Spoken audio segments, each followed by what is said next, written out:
Good day, everyone. We are the group 4. I am Nicky Redoble, and together with my group, we agreed on choosing San Miguel Corporation as our company. So, a brief introduction about our chosen company, San Miguel Corporation, abbreviated as SMC, is a Philippine multinational conglomerate headquartered in Mandaluyong, Metro Manila. The company is one of the largest and most diversified conglomerates in the Philippines. Here is the separate financial statements of San Miguel Corporation. Its total assets on 2020 is 924,465, and the total assets of 2021 is 941,763 and has a difference of 17,298. Total non-current liabilities and equity is in 2020 is 924,465, and in 2021 is 941,763. Difference in 17,298. Next is the San Miguel Corporation separate statements of income for the years ended December 31, 2021 and 2020. And the separate statements of comprehensive income for the years ended December 31, 2021 and 2020 of San Miguel Corporation. And here is the San Miguel Corporation balance sheet for the year December 31, 2021 and 2020.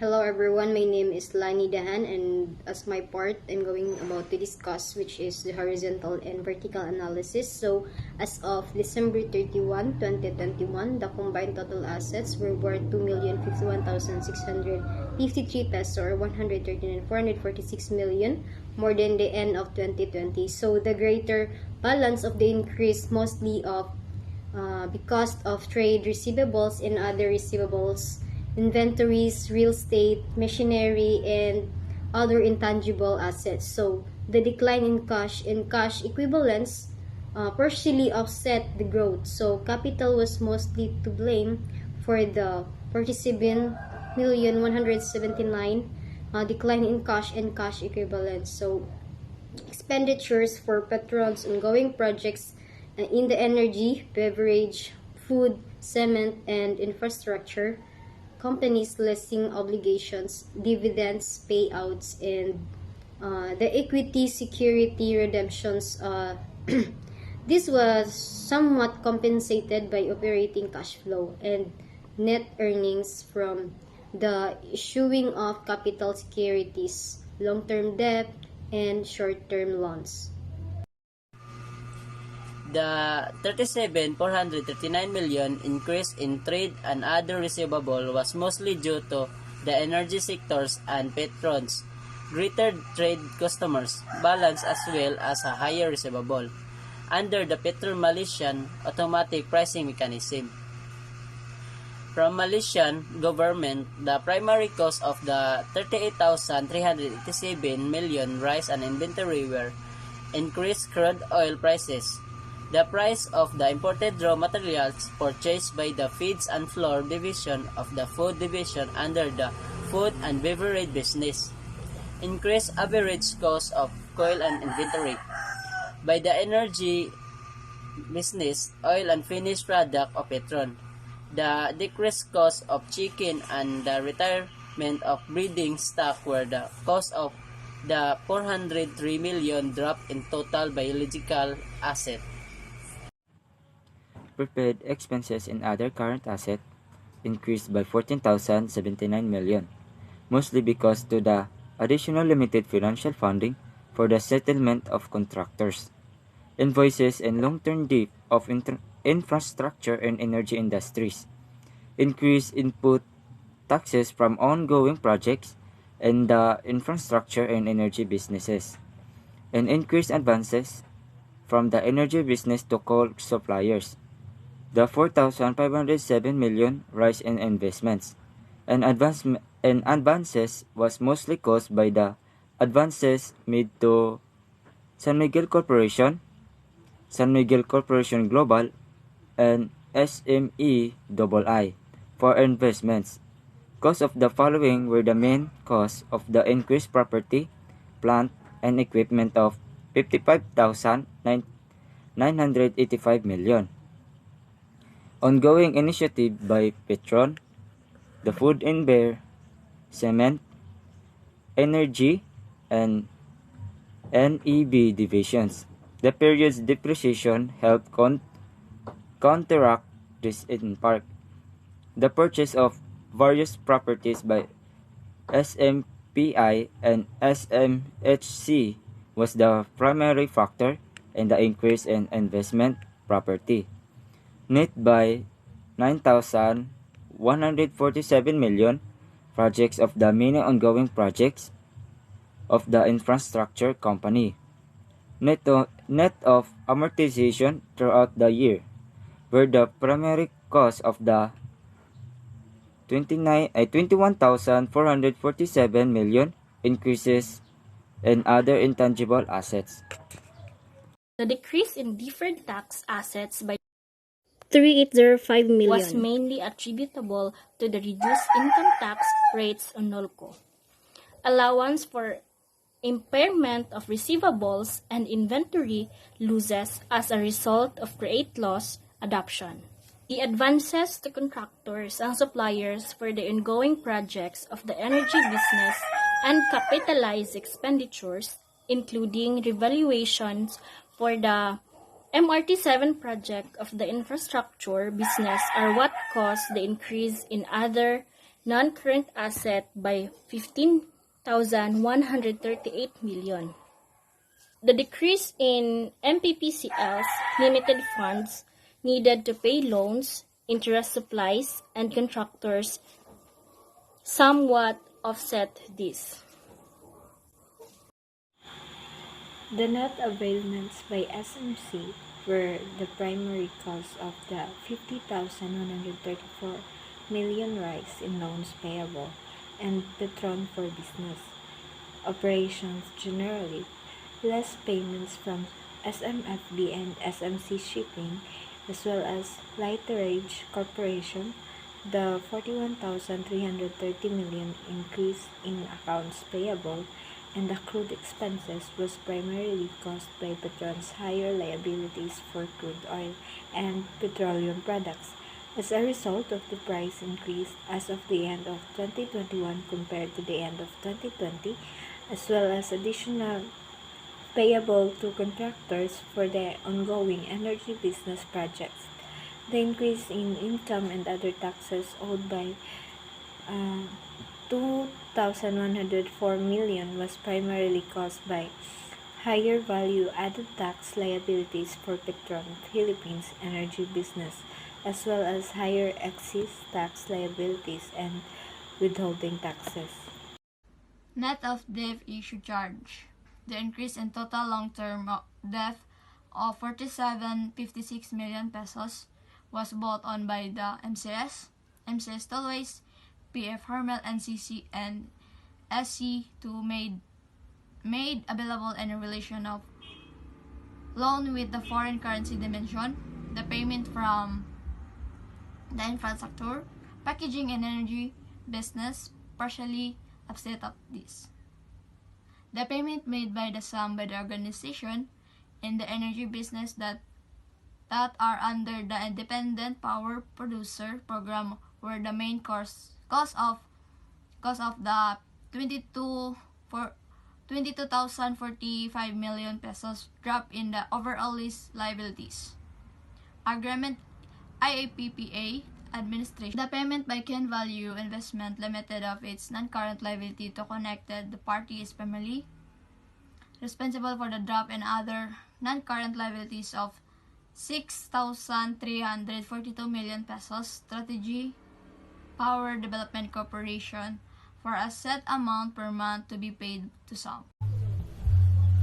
This partially offset by the withdrawal of Petron's funding for already completed major projects for the portion of the fixed monthly payment made to PSALM and South Premier Power Corporation or SPPC.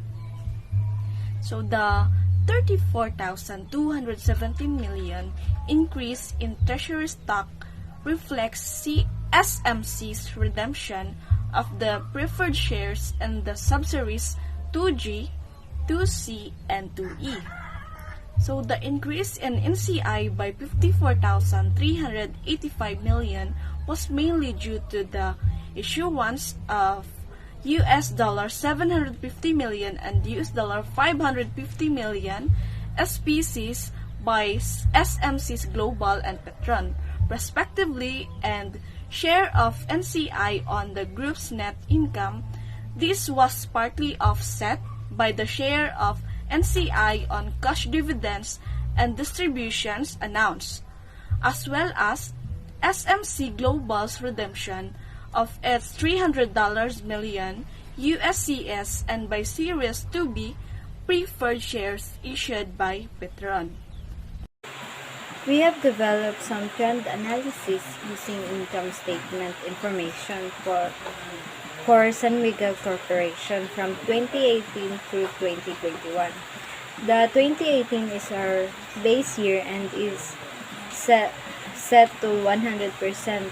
All of the other years were we expressed as a percentage of the comparable 2018 base years. So as we can see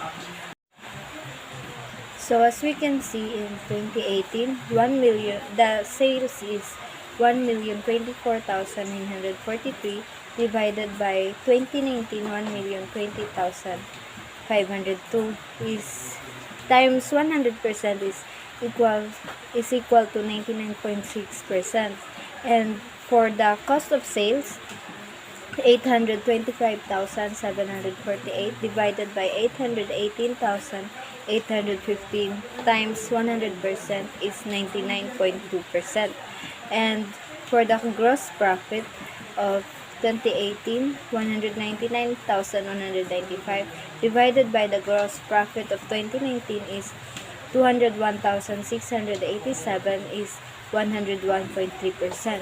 And for the 2018 sales of 2018 is 1,024,943 divided by sales of 2020 725,797 is times 100% is equal to 70.9%.